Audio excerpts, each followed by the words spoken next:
Assalamualaikum warahmatullahi wabarakatuh. Para mahasiswa sekalian, mari kita awali pembelajaran kita saat ini dengan mengucapkan basmalah. Bismillahirrahmanirrahim. Lalu kita berdoa. Allahumma ya muhawwil ahwal, hawil ahwalana ila ahsanil hal. Ya Allah, segerakan merubah keadaan hari ini menjadi keadaan yang lebih baik. Baik, para mahasiswa baik yang reguler maupun kelas karyawan, perkuliahan terakhir di bulan Ramadan. Saat ini kita bahas tentang pendapatan daerah. Kita tahu bersama bahwa dalam slide yang telah saya sampaikan beberapa hari yang lalu, bahwa rincian tentang aturan ini sebagaimana terdapat dalam peraturan pemerintah nomor 12 tahun 2019 tentang pengelolaan keuangan daerah.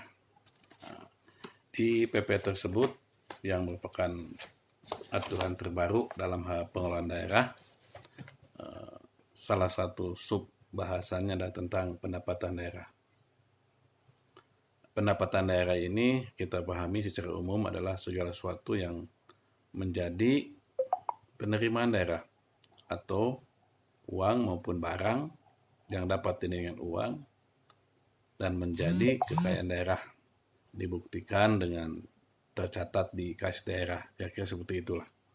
Jadi pendapatan ini atau pemasukan atau penerimaan ini bisa berbentuk uang maupun barang yang dapat dinilai dengan uang.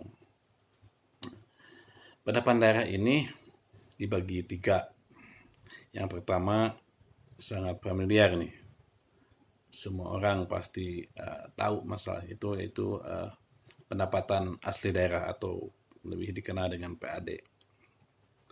Yang kedua dari pendapatan daerah adalah pendapatan transfer. Dan yang ketiga adalah lain-lain pendapatan yang sah. Mari kita bahas satu-satu. Ini ada di slide nomor 21 ya. Pendapatan asli daerah. Ini sesuai dengan aturannya, undang-undang yang mengatur, ada 2 dalam pendapatan asli daerah ini sumbernya, yaitu pajak daerah dan retribusi daerah. Undang-undang yang mengaturnya adalah Undang-Undang nomor berapa? Anda carilah ya, di tentangnya pajak daerah dan retribusi daerah. Baik. Yang disebut dengan pajak pendapatan asli daerah dalam ini semua pendapatan yang sesuai dengan undang-undang dan menjadi milik daerah atau hak daerah untuk mendapatkannya. Ini banyak sekali modelnya ya, pendapatan asli daerah ini, baik yang menyangkut pajak maupun retribusi daerah. Kalau di pedesaan kita kena PBB ya, pajak bumi dan bangunan, itu juga pendapatan daerah, pajak daerah. Lalu pajak hotel dan restoran, itu juga pajak daerah. Lalu ada pajak kendaraan bermotor, pajak daerah. Banyak sekali jenisnya. Dan salah satu jenisnya dapat Anda gunakan sebagai objek penelitian atau objek nanti penyusunan proposal. Bisa Anda gunakan untuk prodi akuntansi publik, administrasi publik ini. Pajak sebagaimana Anda ketahui, Anda pahami adalah kontribusi yang diberikan atau urunan yang diberikan oleh wajib pajak kepada daerah sebagai suatu kewajiban dengan landasan undang-undang dan pemanfaatannya tidak secara langsung dirasakan oleh masyarakat. Definisinya silakan lihat saja. Tapi inti dari pengertian pajak adalah dia merupakan suatu kontribusi atau iuran atau sesuatu yang dibayarkan oleh wajib pajak oleh masyarakat yang masuk ke dalam objek pajak ya. Wajib pajak bisa badan hukum atau perusahaan, bisa juga individu atau perorangan. Ini sesuatu yang dibayarkan, bentuknya uang jelas, lalu manfaatnya tidak langsung dirasakan oleh si penyetor atau pembayar pajak itu. Itu pajak. Lalu ada mengandung unsur punishment. Jadi atas nama undang-undang ada sanksi bila mana kita tidak membayar pajak, baik sanksi administratif maupun sanksi kurungan. Ya, kalau kita nggak bayar pajak kendaraan bermotor misalkan, ya maka kendaraannya ditarik, tidak boleh jalan, kan seperti itu antara lain. Kalau tidak bayar PBB, ya hutang. Suatu saat pasti ditagih. Ini intinya pajak ini mungkin salah satu keharusan ya, tanda kutip setelah zakat kalau di SARI. Tapi pajak ini adalah hak negara untuk memungut dan kewajiban warga untuk menyetor. Kira-kira seperti itulah pajak. Yang kedua, retribusi daerah. Nah, bedanya dengan pajak, retribusi persamaannya sama-sama sesuatu yang diberikan oleh wajib retribusi kepada daerah, kepada negara. Bentuknya uang sama. Nah, tetapi pemanfaatnya bisa langsung dirasakan oleh si penyetor pajak, si penyetor uang itu ya. Misalkan ketika Anda parkir, maka Anda ditagih retribusi parkir dan Anda berhak mendapatkan tempat parkir. Itu antara lain seperti itu. Itu adalah sifat dari retribusi daerah. Nah, diatur di daerah dengan peraturan daerah. Biasanya kalaupun ada sanksi ada, tapi sifatnya administratif. Itu adalah retribusi daerah. Yang ketiga, bagian dari pendapatan daerah adalah lain-lain PAD yang sah. Jadi dari PAD ini ada tiga. Satu, pajak daerah, dua, retribusi daerah, dan ketiga, lain-lain PAD yang sah. Artinya bentuk setoran dari warga, dari masyarakat yang di luar pajak daerah dan retribusi daerah. Ini misalkan melakukan kerjasama, ada pajak, ada pendapatannya, ada setorannya. Nah itu, misalkan pemerintah daerah punya tanah, investor punya uang, lalu dibangunlah pasar. Nah ada kewajiban, ya, kewajiban dari si investor. Nah itu adalah pendapatan daerah, ya, atau pendapatan lain-lain pendapatan asli daerah. Itu. Lalu ketika ada program misalkan dana bergulir, pemerintah melalui suatu bank menggulirkan modal untuk masyarakat, maka masyarakat wajib melebihi atau tanda kutip bunga, dan bunga itu menjadi hak dari si pemberi pinjaman, yaitu masuk ke, karena si pemberi pinjaman adalah pemerintah daerah, maka masuk ke kas daerah, masuk ke kategori lain-lain PAD yang sah. Lalu rumah sakit dengan pola badan layanan usaha BLUD daerah, ya, pola BLUD. Dari sejumlah yang dibayarkan oleh pasien, ada hal yang harus disetorkan kepada kas daerah. Nah itu masuk juga lain-lain pendapatan asli daerah. Lalu ketika pemerintah menyimpan dulu anggarannya di bank daerah, di Bank Jabar misalkan, karena belum dipakai, belum terpakai, maka pendapatan jasa bunganya itu menjadi lain-lain PAD yang sah. Tidak masuk ke pajak atau ke retribusi, tetapi lain-lain PAD yang sah. Itu bunga. Lalu jasa giro juga sama masuk ya. Ketika menyimpan giro ada jasanya, itulah lain-lain PAD yang sah. Itu yang ketiga. Sekali lagi saya ulangi, pendapatan daerah itu salah satunya adalah PAD. PAD-nya dibagi tiga. Pajak daerah, retribusi daerah, dan lain-lain PAD yang sah. Itu.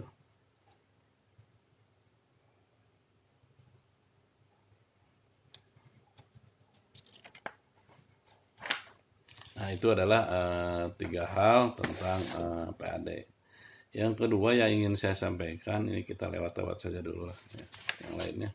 Yang kedua dari pendapatan daerah itu adalah pendapatan transfer. Nah ini yang saat ini ramai ya, masa COVID ini juga semua daerah di Indonesia mengalami hal yang sama, yaitu berkurangnya pendapatan transfer dari pemerintah pusat, baik DAK maupun DBH, dana alokasi khusus maupun dana bagi hasil. Dalam materi yang saya berikan kepada Anda, yang pertama, transfer pemerintah pusat ini bentuknya adalah dana perimbangan. Dana sebutnya dana perimbangan. Dana perimbangan ini terdiri dari dana bagi hasil DBH, ada dana alokasi umum, lalu ada dana alokasi khusus. Jadi ada DBH, DAU, DAK. Nah, itulah masuk ke DP atau dana perimbangan. Khusus untuk DAK ini ada yang sifatnya fisik untuk pembangunan fisik, ada yang non fisik, misalkan pelatihan-pelatihan dan seterusnya. Itu adalah pendapatan transfer yang dilakukan oleh pemerintah pusat kepada daerah. Ini besar sekali. Malah di daerah kita ini PAD-nya masih sedikit di bawah 20%, tetapi DP-nya yang lebih besar. Artinya mendominasi sekali menjadi bagian dari pendapatan daerah. Itulah dana perimbangan ini. Ya, hari ini viral di media bahwa dana perimbangan ini berkurang drastis. Ditarik lagi jatah untuk daerah karena dipakai pusat untuk menangani masalah COVID ini. Ini berat sekali ini. Di sejumlah DBH, dana perimbangan ini diambil, kecuali DAU ya. DAU mungkin hanya penundaan saja. Tapi untuk dana alokasi khusus, dana bagi hasil, semuanya dikembalikan kepada pusat karena dipakai. Sehingga daerah berkurang pendapatannya. Lalu unsur yang kedua dari transfer ke pusat ini adalah dana insentif daerah. Tidak semua daerah mendapatkan dana ini, tapi daerah yang tertentu yang dipilih berdasarkan kriteria tertentu mendapatkan DID ini. Intinya tidak semua ya. Yang selanjutnya adalah dana otonomi khusus. Kalau ini diberikan kepada Aceh, Papua, ya, Jogja, nah itu di daerah-daerah yang khusus. Lalu ada dana keistimewaan, juga sama, ini diberikan kepada daerah tertentu yang sesuai kedudukannya memang daerah istimewa. Ini DI Yogyakarta ya, daerah istimewa. Lalu dana desa. Nah, dana desa ini diberikan kepada semua desa. Jadi dananya itu langsung diterima oleh kas desa. Jadi tidak melalui daerah, kabupaten, kota ataupun provinsi. Dana desa ini adalah sejumlah dana yang diberikan langsung kepada desa melalui kas desa untuk membantu pembangunan ekonomi desa. Ini dana desa. Ini rawan sekali, ini besar ya. Hampir rata-rata desa itu mendapatkan alokasi lebih dari antara 1 sampai 3 miliar lah ya, per desa itu. Tergantung jumlah penduduk, besar luas wilayah, ya, besaran organisasi dan seterusnya. Ada kriteria tertentu ya, sesuai dengan apa yang dia peroleh. Nah, itu adalah pendapatan transfer. Di luar dari komponen tadi itu ada juga pendapatan bagi hasil dan bantuan keuangan dari provinsi. Jadi kabupaten kota juga mendapatkan DBH ya, dana bagi hasil dan bantuan keuangan provinsi. Tentu ini dari mana sumbernya? Dari pajak yang diperoleh pihak provinsi di mana lokasinya ada di kabupaten. Ya, di kita misalkan pajak air ya. Banyak pabrik air di kita di daerah Cicurug, Cidahu. Nah, itu pajaknya oleh provinsi. Nah, kabupaten kebagian nanti bagi hasilnya. Sesuai dengan hitung-hitungan tertentu lah. Itu ada perhitungannya. Jadi pajak air itu bukan menjadi milik daerah kabupaten, tetapi menjadi kewenangan provinsi. Dan kabupaten hanya mendapatkan bagi hasilnya saja. Kenapa bisa begitu? Ya, karena sesuai aturan. Karena ini melihat juga dari sumbernya. Karena air itu kan tidak bisa diklaim oleh satu daerah, tapi dia lintas daerah, lintas kabupaten. Makanya menjadi kewenangan provinsi. Nah, Kalau bantuan keuangan juga ada sama ya, dari provinsi kepada kabupaten kota sesuai dengan geografis ya. Ini bantuan keuangan ini sifatnya transfer masuk ke kas daerah dan dari daerah diberikan kepada pihak-pihak tertentu yang memang mendapatkan bantuan ini. Ini bentuknya bisa antara lain bisa juga hibah bentuknya. Nah, itu adalah pendapatan transfer. Dan yang ketiga dari pendapatan daerah ini adalah lain-lain pendapatan daerah.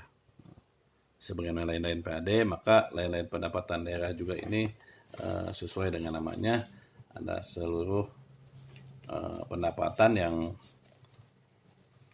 tidak termasuk ke dalam dua tadi, baik pendapatan transfer maupun pendapatan lain-lain pendapatan maupun pendapatan asli daerah.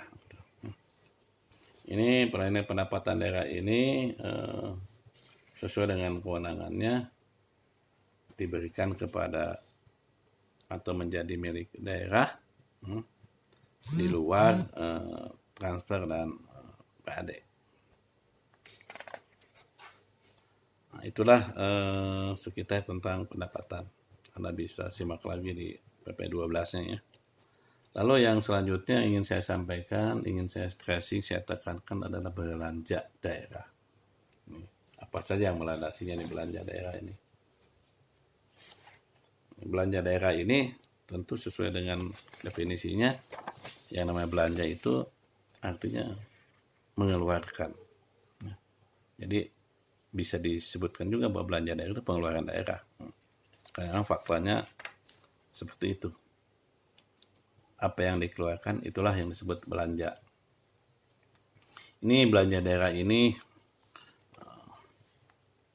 tentu sesuai dengan urusannya ya. Dalam pemerintahan ada urusan wajib, ada urusan pemerintahan. Jadi ada belanja daerah untuk urusan wajib, ada belanja daerah untuk urusan pilihan. Kalau wajib ini dibagi dua, yaitu wajib untuk pelayanan dasar dan wajib non-pelayanan dasar. Pelayanan dasar artinya pelayanan yang harus mutlak ada dan diselenggarakan oleh suatu kabupaten kota. Apa saja itu? Bidangnya pendidikan, kesehatan. Itu pelayanan dasar salah satunya ya. Di bidang pendidikan maupun kesehatan itu wajib ada itu. Kalau tidak ada ya tidak mendapatkan dana ya, tidak boleh. Wajib disebut wajib ya harus.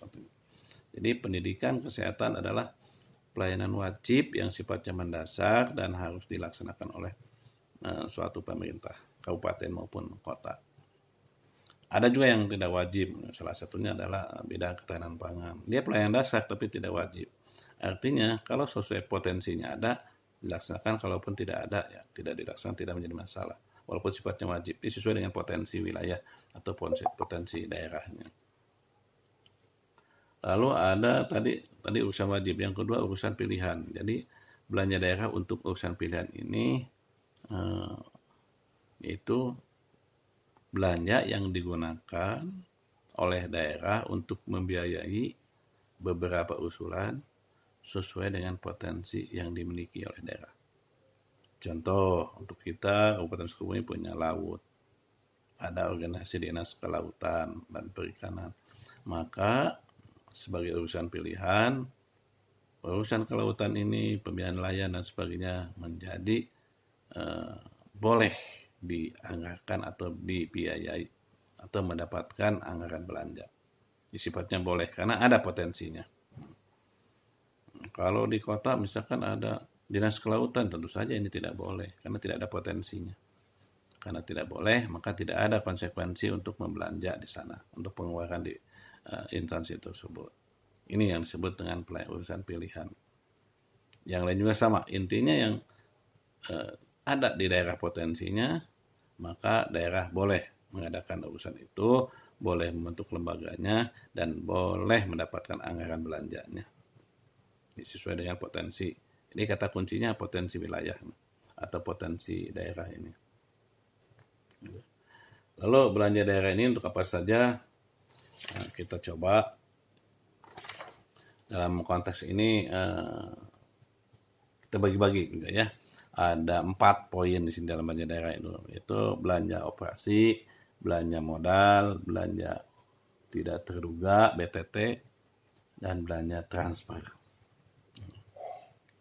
Yang dimaksud dengan belanja operasi ini adalah pengeluaran atau uang yang dikeluarkan, uang yang dibelanjakan untuk membayar belanja, misalkan belanja pegawai, membawa gaji pegawai ya.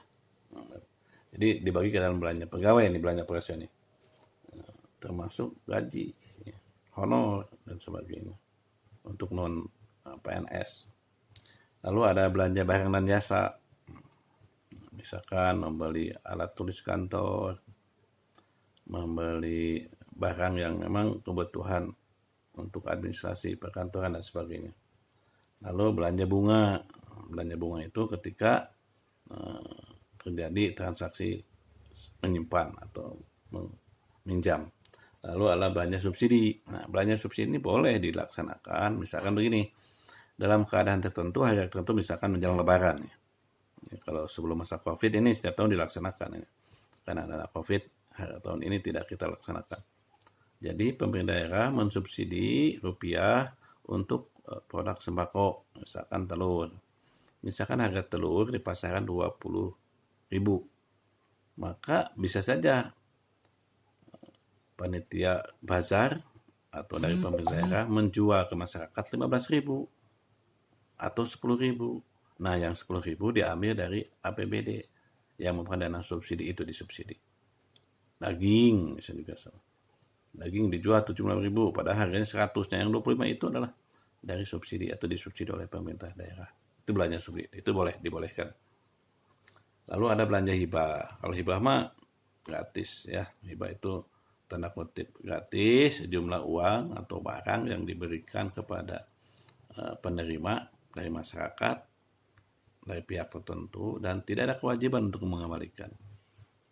Jadi ini adalah sebagai bentuk pembinaan, sebentuk apresiasi juga kepada kelompok masyarakat yang membantu dalam pembangunan itu. Bisa melakukan hibah, baik di bidang pendidikan, kesehatan, infrastruktur, ekonomi, dan seterusnya.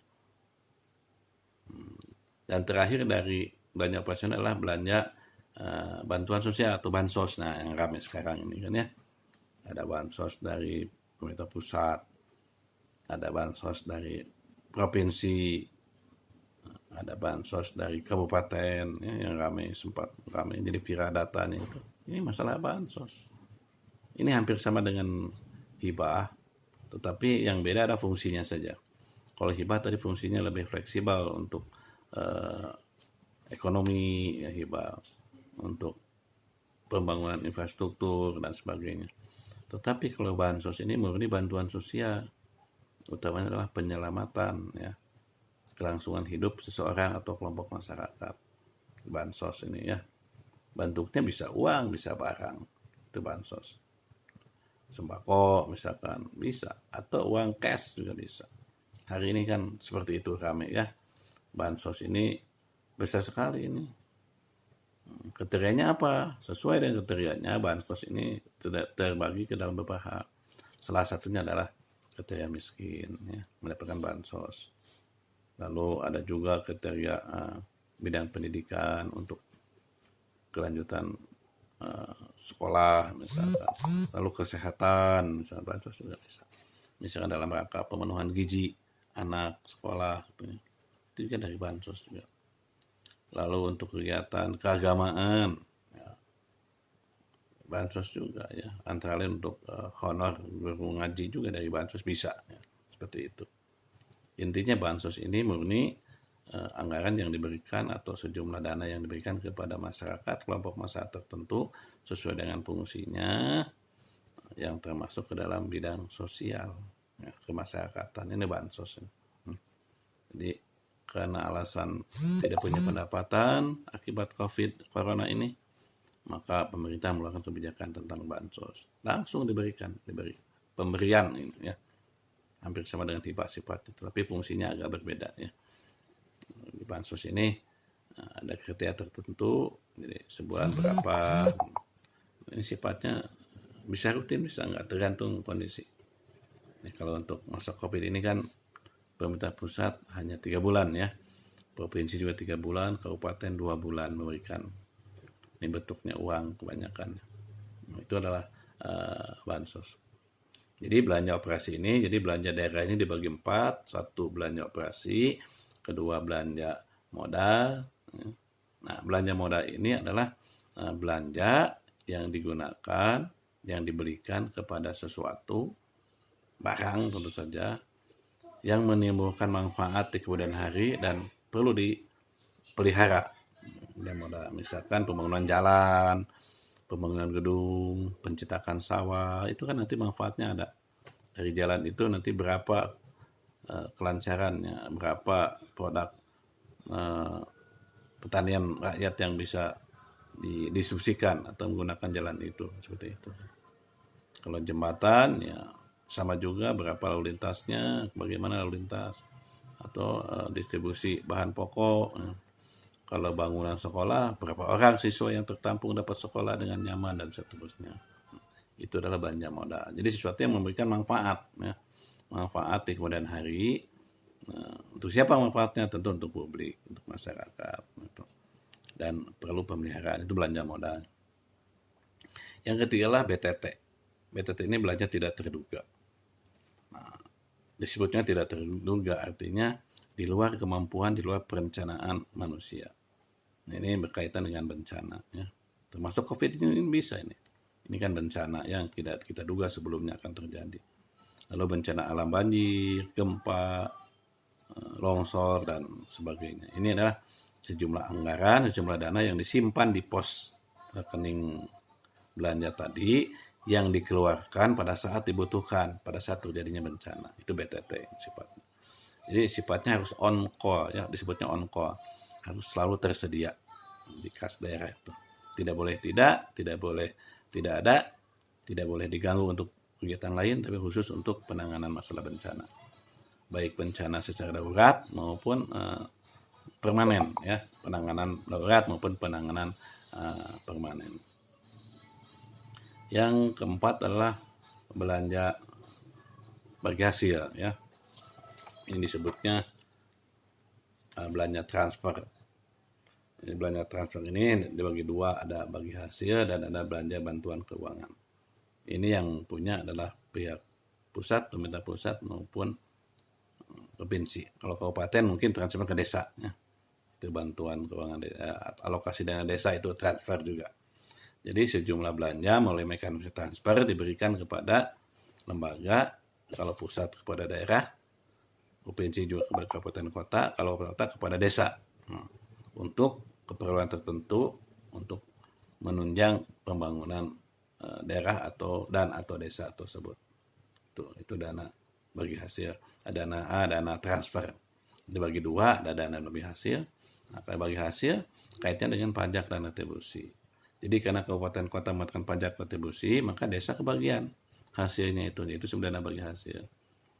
Jadi secara merata desa mendapatkan sejumlah dana dari DBH kabupaten kota atas hasil pajak dan retribusinya.